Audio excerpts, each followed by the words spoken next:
Hello, welcome back to Histamine Health Coach. I'm Teresa and I help women live well with histamine intolerance. Today we're talking about blood sugar and its effects on histamine intolerance and MCAS. Just a reminder, I'm a certified functional medicine health coach, not a physician or a practitioner. If you have any questions about anything you hear in today's podcast, please reach out to your healthcare provider or email me at teresa@histaminehealthcoach.com and I'll try to point you in the right direction. Okay, let's talk about blood sugar. I'll be honest, I was surprised when I first heard a woman with histamine intolerance say her physician had prescribed her a GLP-1 medication. You see, she wasn't overweight, so I had to take a moment to pause. Why would someone with histamine intolerance be prescribed something typically used for weight loss as blood sugar control? As I dug a little deeper, it started to make sense. It wasn't about weight loss. It was about regulation, balance, and steadiness. And that's when I realized this is a conversation we've been missing, especially in the histamine world. There's something I see over and over again, particularly in women in their 40s and 50s. We were taught at a very young age that in order to lose or just control our weight, we needed to eat much smaller portions, skip breakfast, drink a diet soda, and try to be good. When you were bad, it was if you ate something with fat. I still remember the elation when Snackwell cookies came out and finally we had a healthy alternative to cookies. I never thought about having a weight issue until I was in my 30s and my lifestyle had changed. The club was no longer my gym where I got a great workout on the dance floor. I no longer ate what I wanted, and several people cautioned me about getting chunky. What a horrible word that is. When I was younger, my metabolism didn't even blink. However, as I grew older and my body began moving towards perimenopause and the struggles of MCAS and histamine intolerance, it became a completely different metabolic landscape. If you're already in that phase, you know about estrogen fluctuations, you know your progesterone begins to decline and in turn altering your nervous system. You know your insulin sensitivity begins to shift, your cortisol rhythms change, and you sleep in shifts that possibly add up to 5 to 6 hours a night. And if you already have histamine instability, your system is more reactive to stress. This is when you discover that skipping a meal stresses your body, sometimes in a good way, sometimes not. I can fast for a few days, mainly just skipping breakfast, but then I begin to notice my blood sugar drop and my body reacting as if something's wrong. When this happens to me, my body gets really cold. Basically, it's like having chills, and no matter how many blankets I pile on, I just can't warm up. Along with the chills, my nervous system shifts into alert mode with what feels like red lights flashing throughout my body, and I can't get enough to eat. Mainly, I think it's due to anxiety. Because mast cells respond to stress. They don't just react to pollen and food. They react to internal stress chemistry. So if you're skipping meals, drinking coffee in place of breakfast, grazing on small snacks without real protein or fat, you may actually be increasing metabolic instability. And here's a shift that can feel uncomfortable at first. You cannot starve your way into mast cell stability. You stabilize your blood sugar first and come to the realization that balanced meals are not the enemy. In this season of life, especially if you're dealing with histamine intolerance, balanced meals are often the foundation that finally allow weight loss to happen. Not because you're eating more, but because your body feels safer. And when the body feels safer, it stops overreacting, and that's a powerful reframe. So we just briefly touched on what happens when blood sugar drops. But the other side of the equation, high blood sugar, is just as important because high blood sugar isn't safe either. If low blood sugar feels like an alarm going off, high blood sugar is more like a slow burn. When blood sugar stays elevated, even mildly elevated, it changes the internal environment of the body. And that's where science becomes important because chronic high blood sugar increases oxidative stress. It increases something called advanced glycation end products, often shortened to AGEs, which is essentially proteins or fats that become damaged when exposed to excess glucose. If you want to go deeper into AGEs and how cooking methods contribute to oxidative stress, I talk more about that in episode 26. But at a basic level, oxidative stress raises inflammatory cytokines, things like IL-6 and TNF-alpha. And over time, it can contribute to insulin resistance. So why does this matter to mast cells? Because mast cells live in the immune system, and the immune system responds to inflammation. When inflammatory signaling rises, mast cells become more reactive. Hyperglycemia, which is simply elevated blood sugar, creates a pro-inflammatory environment, and mast cells are far more likely to degranulate in an inflammatory environment. So if low blood sugar flips the stress switch, high blood sugar turns up the inflammatory volume. And here's the simple way to think about it. High blood sugar makes the body louder, and mast cells don't calm down in loud environments. When glucose levels stay elevated, the body produces more reactive oxygen species. That oxidative stress can destabilize cell membranes, including mast cell membranes. It also promotes systemic inflammation, which means the baseline level of immune activation is already higher. So now imagine layering that on top of histamine intolerance or MCAS. If mast cells are already sensitive, if the bucket is already close to full, adding chronic blood sugar spikes is like shaking the bucket. It doesn't take much more to cause degranulation. This is one reason why some women with histamine intolerance notice more flushing, itching, swelling, and overall more reactivity after a high sugar meal. But it's not always the food itself. Sometimes it's the metabolic spike that follows. And this is also where that earlier GLP-1 conversation starts to make more sense. Because if someone is chronically running high blood sugar, even if they're not visibly overweight, stabilizing glucose can lower systemic inflammation. And lowering inflammation can reduce mast cell reactivity. As with everything else histamine related, the goal isn't perfection, the goal is steadiness. Because for mast cells, steadiness is safety. So we've talked about inflammation when blood sugar stays high. And earlier, I shared what happens in my own body when my blood sugar drops.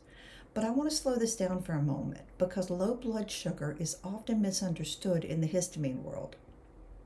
When glucose levels fall too quickly or too low, the body doesn't quietly adjust. It reacts. Yes, sometimes it feels like we react to everything. Adrenaline increases, cortisol increases, the sympathetic nervous system turns on, and this is not subtle. This is a survival response. Your brain depends on glucose. And when it senses a shortage, it signals the body to act fast. And that surge of stress hormones is powerful. Now here's where this connects to mast cells. Mast cells are not just allergy cells. They are stress-responsive immune cells. They respond to changes in the internal environment, especially threat signals. So when adrenaline rises, your cortisol surges, and when the nervous system shifts into alert mode, mast cells become activated. That's why a blood sugar crash can feel indistinguishable from histamine flare. You might notice shaking, flushing, sudden anxiety, itching, heart racing, and brain fog. But here's where it gets confusing. Sometimes you eat something, maybe even something considered safe, and you feel fine at first. But an hour or two later, you feel shaky, flushed, anxious, cold, and you immediately think, what did I eat? Even my husband will say, I wonder what you ate. And I have to remind him, sometimes it's not the food itself. It's the spike and drop that followed. If blood sugar rises quickly, insulin can rise quickly. And if insulin overshoots, blood sugar can fall rapidly afterwards. That rapid drop triggers adrenaline, and cortisol, and that stress response can activate mast cells. So the reaction wasn't necessarily to histamine in the food. It may have just been the metabolic swing. And that's an important distinction, because if you misinterpret the crash as a food intolerance, you may remove more foods. You may restrict further. You may even eat less next time. And that can create an even bigger swing. Here's the cycle I see: restrict, spike, crash, react, restrict more, and that leads to the mast cells remaining unstable.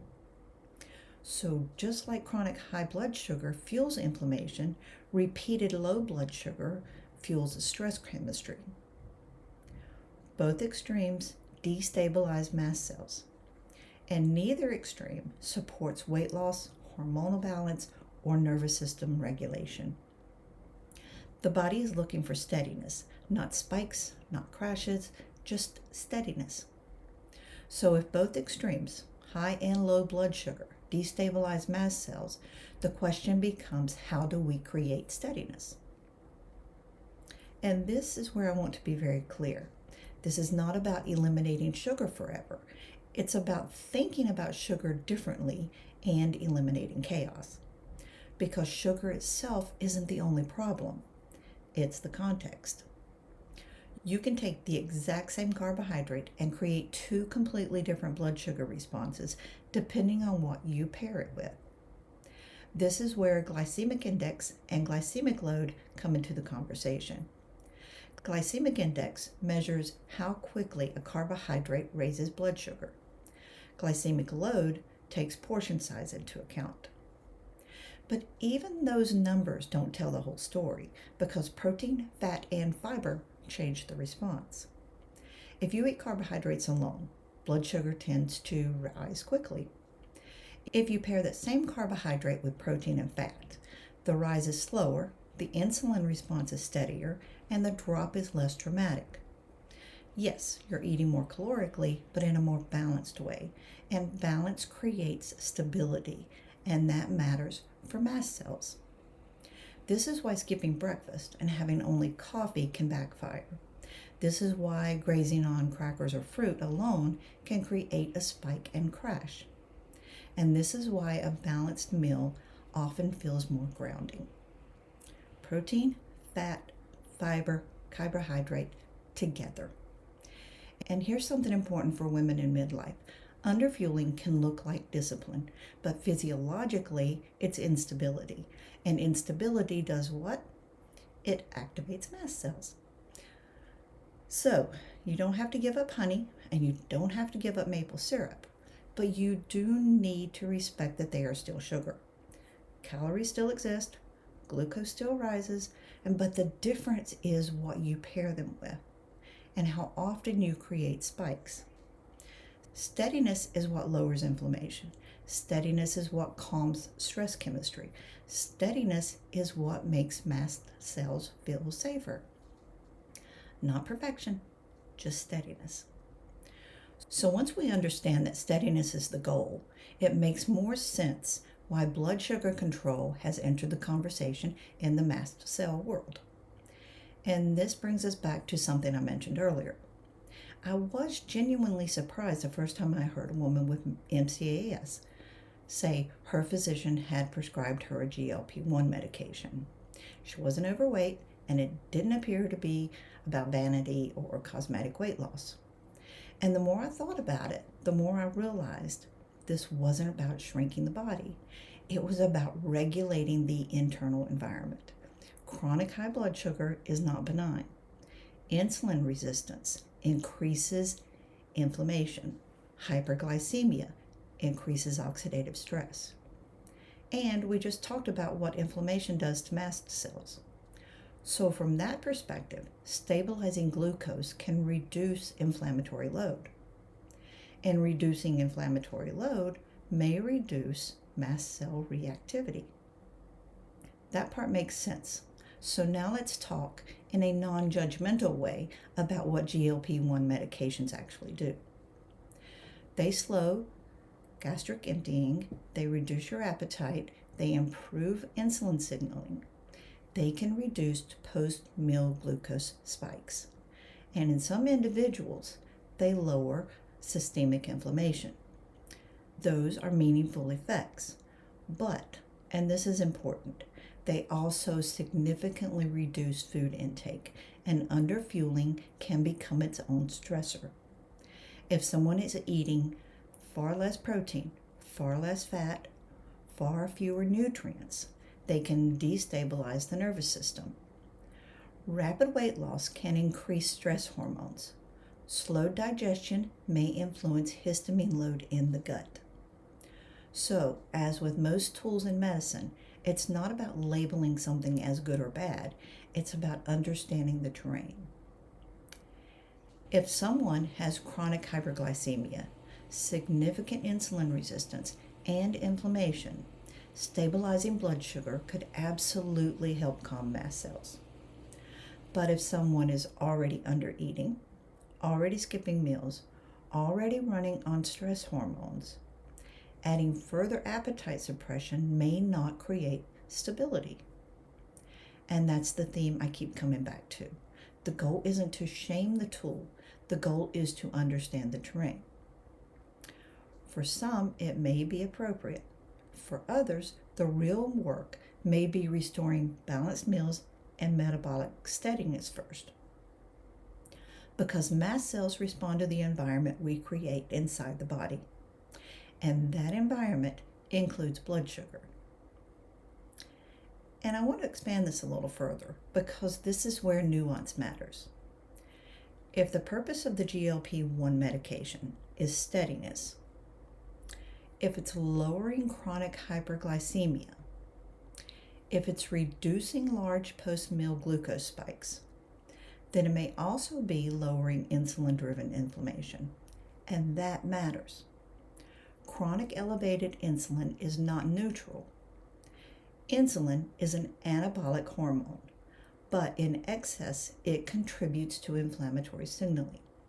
And inflammation, as we discussed, increases mast cell reactivity. So, if a medication is helping regulate glucose, improve insulin sensitivity, and lower overall inflammatory load, it could absolutely reduce one layer of mast cell activation. And that's not about weight loss. That's about metabolic terrain. Now, and this is important too, that benefit is most meaningful when nutrition is still balanced.